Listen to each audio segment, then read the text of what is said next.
ali sayyidina Muhammad.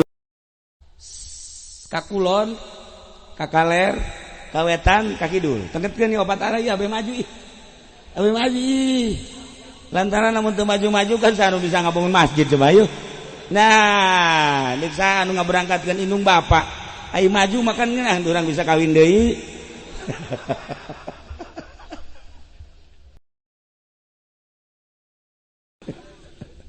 Aya babacaan.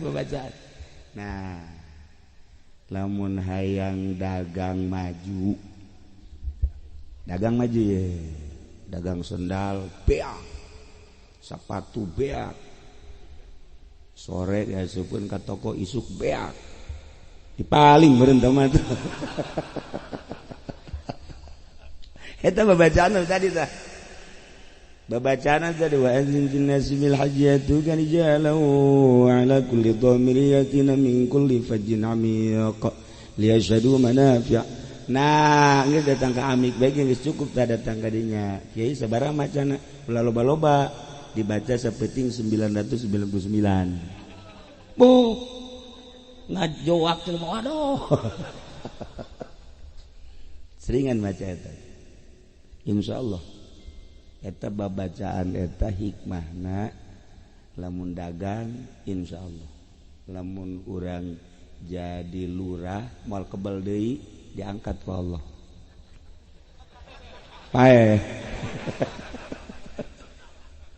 hedek diangkat ka mana tuh lurah jadi camat moalnya nama tuh lamun jadi camat onam bisa jadi bupati lurah ge bisa ku ari mah nya antak cek kula we urang bojong sanu dek siap jadi bupati ku kudu didukung. Mun aya nu jadi bupati kula ngadukung. Asal bere Haji Pendi teh 1 miliar. Jangan harus amin we. Ngadoan teu naon teu. Emang nu tolol mah kos kitu jelema.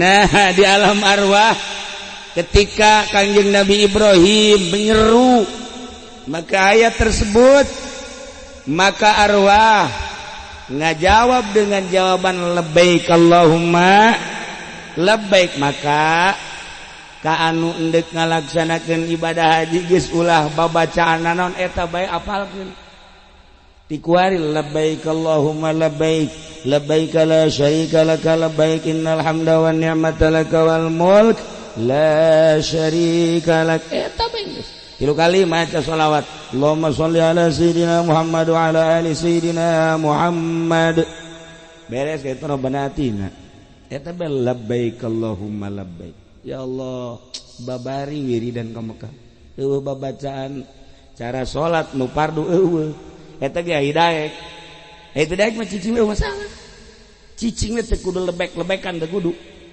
enggak masalah lah ya nyebut lebek-lebek moal masalah teu kudu teh mah ngan bagusna doang afdolna maca labbaik Allahumma labbaik berangkat sing hade di dieu berangkatna jam sabaraha lamun jamna jam lain jam makruh salat misalna lain ba'da subuh atau lain ba'da asar eta salat sunnah safar usolli sunnatas safari rakaataini lillahi ta'ala kada lagi monyet segala gajah teman safari aduh nah eta tapi lamun diberangkatkeun ba'da asar pasanusi beserta ibu ulah sanajan aya nu tadi geus salat sunah safar ulah tengetkeun atawa ba'da subuh memeh jam 6:30 lah ulah salat sunah safar ulah bae geus langsung we make baju biasa berangkat teu kudu salat sunah safar. Jadi sholat sunah safar ulah dilakukan di waktu makruh. Berangkat. Ti dia diberangkatkeun di ajanan heula. Kos nu pae. Pae kan di adanan. Iki di adanan. Mun adzan sorangan. Adzan sorangan bae. Asa nu sih mun enggak berangkatkeun. Nu ngadanan adzan sorangan sakadaeknya nangis.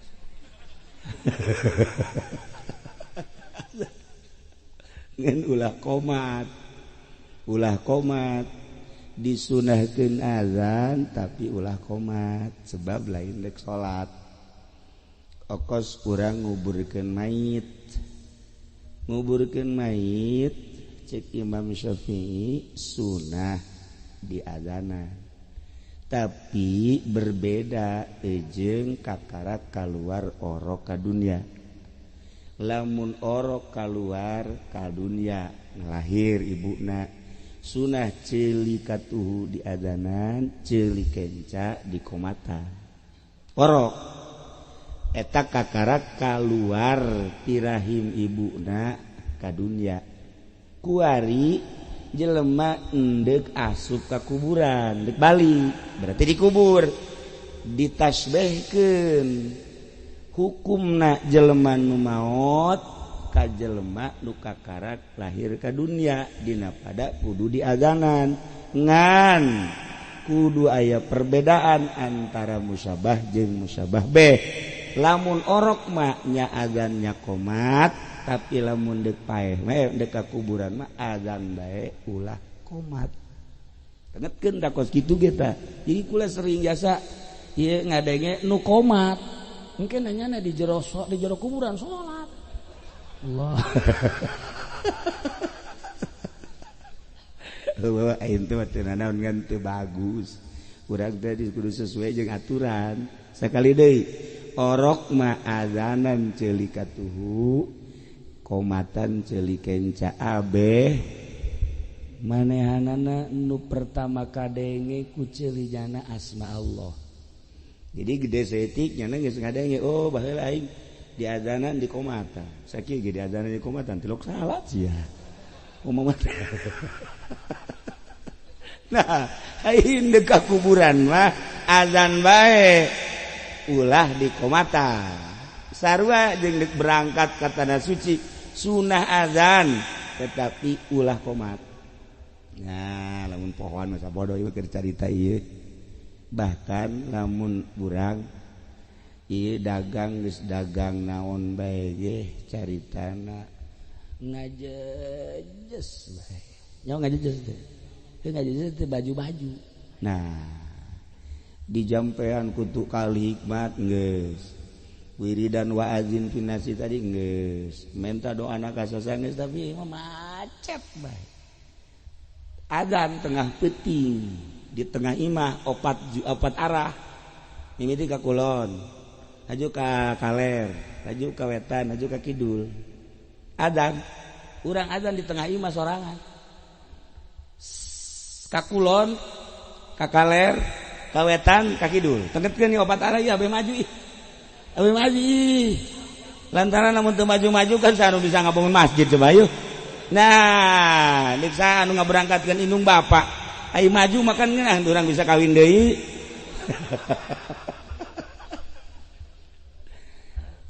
kakulon heula mimitina azan biasa Allahu akbar Allahu akbar Allahu akbar Allah lain qomat azan Allahu akbar asyhadu an la ilaha illallah saarah 1000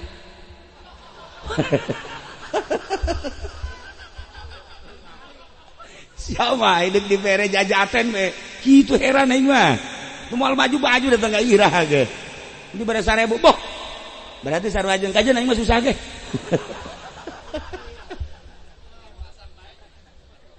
siapa hayang hiji aja sugi teu beres urang bojong mah dasarna serius pala bae sebab nu mantak teu maju didoakeun ku ahli hikmat geus ku kiai biasa geus nyana ngawirid geus teu maju-maju di jerona berarti kan aya sesuatu nu teu kudu dicaritakeun mungkin aya gangguan ti luar mungkin dirina kurang meneran maka ku azan 1000 mun bisa saarah 1000 lamun teu bisa 1000 bagi 4 jadi sabaraha 250 ku coba ku ente dimulai jam 9 Jam 9 coba aing hayang nyaho ya. Ieu mah hayang deuk sugi deuk teu aing mah hayang nyaho balanan. Adzan 250 kali 250 searah sabaraha jam coba. Lamun sajam berarti 4 jam. Tinggal kumaha NTB kula ge can nyorang ieu. Atuh cuma can nyorang susah sih aing mah. Pajar sombong wajib ini mah tolol. Lain can nyorang susah, can nyorang dagang. Atuh ulah make speaker. Ulah puting-puting wiridan make speaker. Beres ya anak buah.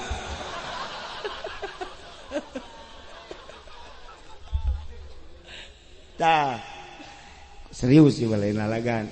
Kula nu mantap ngomong kitu kunaon? Di dieu lebet telu. Lain lalagan ieu karasa. Oh, berarti lain sabarangan ye. Eueuh di jampe berarti azan. Eueuh di jampe berarti azan. Pok ente ka mana? Neangan jampena hese ieu di bojong kono lebet telu kieu.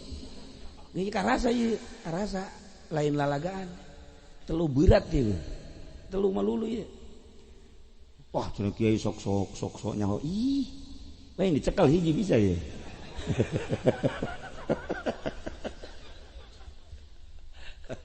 Tah eta wiridan.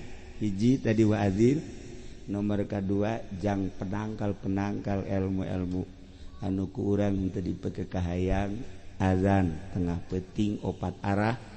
Lamun bisa 1000 saarah, mun teu bisa 250 ngan kurangan hiji jadi 1000 kurang hiji. Tangatkeun tah si hade. Teu kudu bebejade ka kula hadiahan para kiai seperti eta. Lamun urang boga gangguan dina usaha terutama dina usaha. Mun aya gangguan ge tadina maju jadi henteu, tadina hebat jadi kurang. Ah ieu berarti aya gangguan ieu. Adzan 1000 kurang hiji. Berarti 990 aja. Pengen susah bae bisa ngitung-ngitung aja. 1000 kurang hiji sih 1090.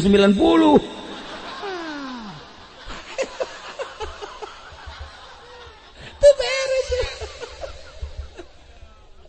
Nah, itulah